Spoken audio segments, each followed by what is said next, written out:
believe Baphomet came from the word Muhammad, the Islamic prophet, which is pronounced Mahomet in French, and then switch out the B. They're a mysterious and influential figure, and figure out what dots we can connect when working with this powerful energy. It seems by most accounts that scholars believe Baphomet came from the word Muhammad, the Islamic prophet, which is pronounced Mahomet in French, and then switch out the B. There seems to be a few historical records, starting in poems in the year 1000, but then in the 1300s, that's when we really start to see a few mentions of the names during the torturing of the Knights Templars order. They were essentially a powerful Christian-based order that was accused of heresy, homosexuality, and a few other things, and the name Baphomet kept popping up. There was near no agreement on the form, and not all Templars admitted to it.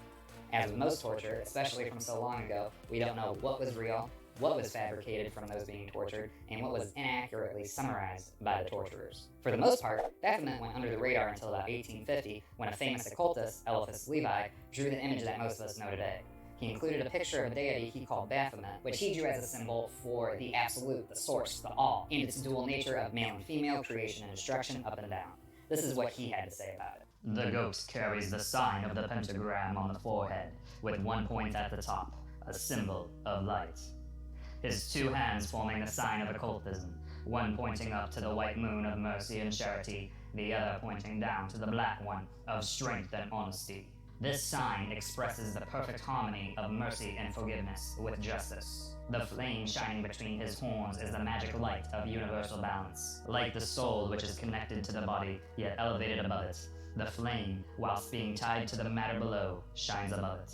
The rod which takes place of the genitals symbolizes eternal life. The body covered with scales represents water. The semicircle above it represents the atmosphere, air, and the feathers and wings are emblems of flying. Lastly, humanity is then represented by the two breasts and the androgen arms. The adorers of Baphomet do not consider that this is a representation of the devil. On the contrary, for them it is that of the god Pan, the god of our modern schools of philosophy, the god of our own mystical Neoplatonists, of Plato, and the god of the primitive Gnostic schools.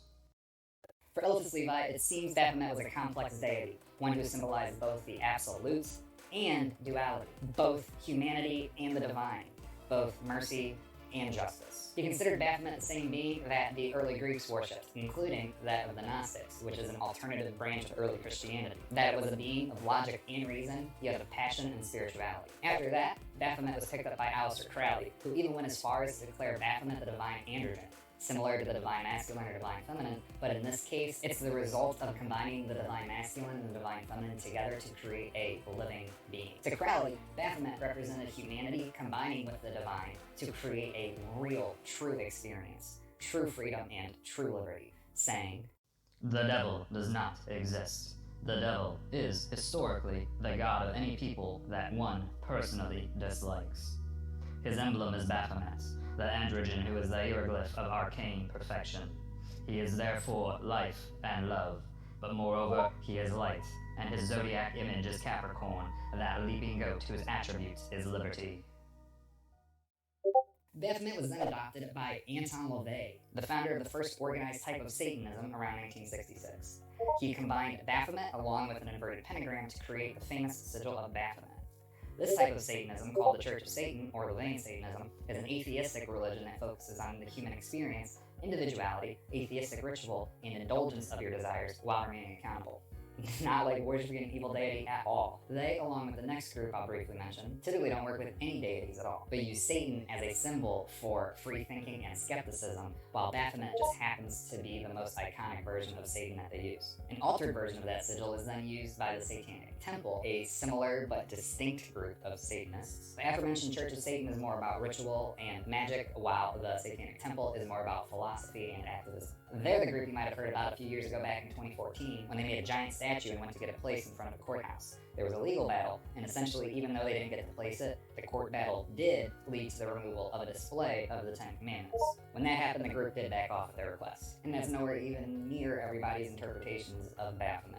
In the witchcraft community, there tends to be a lot of relationship to Baphomet with both Pan and even the horn god of Wicca. So, of course, all of this leads to the controversy. In general, because so many popular occultists worked with Baphomet, including being the face of the two most common forms of Satanism, along with the Knights Templar Order and even some rumors with the Freemasons. The deity gets a lot of hate for being evil, but I think in fact that's what everybody who works with Baphomet does have in common, that they were being oppressed by a Christian super authority. Whether the Knights Templar, who were tortured for their potential beliefs, or Eliphas Levi, who was kicked out of the church for his beliefs, to Aleister Crowley, who was demonized by the media of his time, to the Satanic Temple, which eventually took the legal route to have to obtain religious equality. Baphomet has been a symbol of the divine for those persecuted and outcast, no matter religion or gender or anything else. Point is, through time, the energy, name, and form of Baphomet has continued to survive, even gathering and growing more momentum to the point where there's more people interested in the energy now than there ever was before. Unlike most traditional deities where the worshippers tend to do the spreading, Baphomet has naturally spread and entered people's practices all around the globe, even without a human following to push it. Now that we understand a bit of the history, we can start to put some of this together and look at a few ways this energy could express itself. If you want to start working with this amazing energy, see which ones of these roles resonate most with you. Breaking down what they all have in common, along with my own personal experiences working with the deity, I'll start with kind of the most traditional, and that's Baphomet as a symbol of the absolute in manifestation, nature and balance, unity and duality. You can see Baphomet as a symbol of the universe, of the absolute, of the all, and how in order for anything to exist, there must be a split, there must be a separation.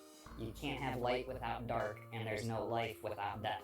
You can see Baphomet as a reminder that everything has its opposite. You can spend time in nature, work on both, giving more to charity, and learning how to indulge yourself. Learn how to stand up for yourself. There's always a balance. Give and take.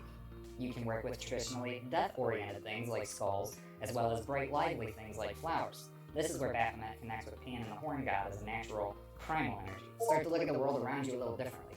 Good is only good because bad exists. If good was the only thing that existed, if there was no break from good, then it wouldn't be good, it would be average. The related symbols here are the flame and the goat, representing the spirit and the primal side, respectively. How every human is exactly that, part God and part nature. Two things that may initially appear different, but they're actually the same, both where they come from and what they actually are, and because they express themselves in you. But one of the things that draws me most to Baphomet isn't just that they're a deity that represents the all or the absolute, it's also because of how friendly and approachable they are. We can look at Baphomet as the protector of individual and solo practitioners, outcasts, witches, hermits, and mystics. Through time, whether consciously or unconsciously, Baphomet has stood for people who are being persecuted by those claiming to do God's work. So Baphomet isn't just the absolute, but also a guide, one who helps newbies all the way through masters and connects with everyone.